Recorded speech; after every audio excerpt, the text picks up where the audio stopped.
Well, this is definitely the year of the defensive backs in the FCS as far as the draft's concerned. Last year was the big boys on the offensive and defensive line, but the depth at defensive back is incredible this year. It starts with Trumaine Johnson out at Montana, cornerback. Great size at 6'2", 205, big enough that he can cover tight ends and perhaps switch to safety in the pros. Been doing it for a long time, 15 career interceptions.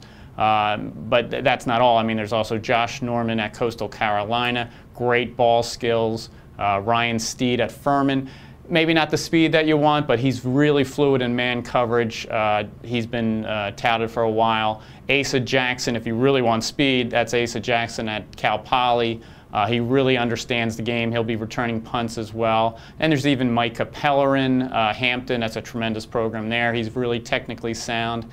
You have safeties, Justin Bethel from Presbyterian, really had a breakout senior season. He's a versatile player. Christian Thompson, South Carolina State.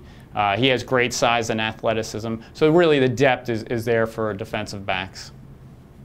Well, I mean, Trumaine Johnson, I mean, he to me seems like a third-round pick, which is excellent for the FCS level.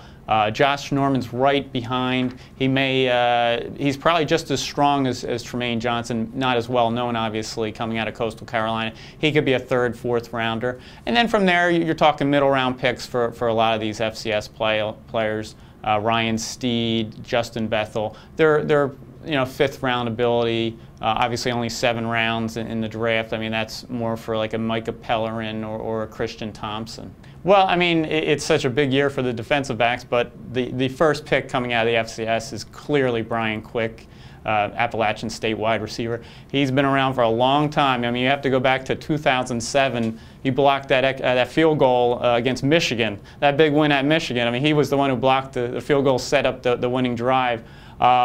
He's just a physical specimen, 6'4", 220, terrific hands. I mean, he has that size that he's going to win a one-on-one battle with a cornerback going to get that ball. He doesn't have quite the burner speed, but with those long legs, that kind of makes up for it. I mean, he's a basketball player by trade, a high jumper, was late getting into football. I mean, that kind of athleticism sets him apart. I mean, he looks like a late second-round pick. It's a fairly deep year for wide receivers. There could be about 10 taken in the first 2.5 rounds, and he fits in that top 10. Well, I mean, a surprise to me in the FCS level is generally somebody who's going to climb the board by a round or two, but it can also mean somebody who goes undrafted. That and in many ways that can be advantageous because then you get to pick a landing spot that's more suitable for you instead of going in, say, the last round. I mean, there are players out there. Jonathan Grimes, the running back, William & Mary, he's had just a great career from his freshman level. Ronnie Cameron, he was the CAA Defensive Player of the Year 2 years at Old Dominion. He's been terrific. Nathan Dick, quarterback at Central Arkansas. He had a good pro day and impressed people with his toughness, no doubt about that. Dale Moss, wide receiver, South Dakota State. They had a freshman quarterback, so he wasn't going to put up huge numbers this year, but he has some of those skills that teams look for.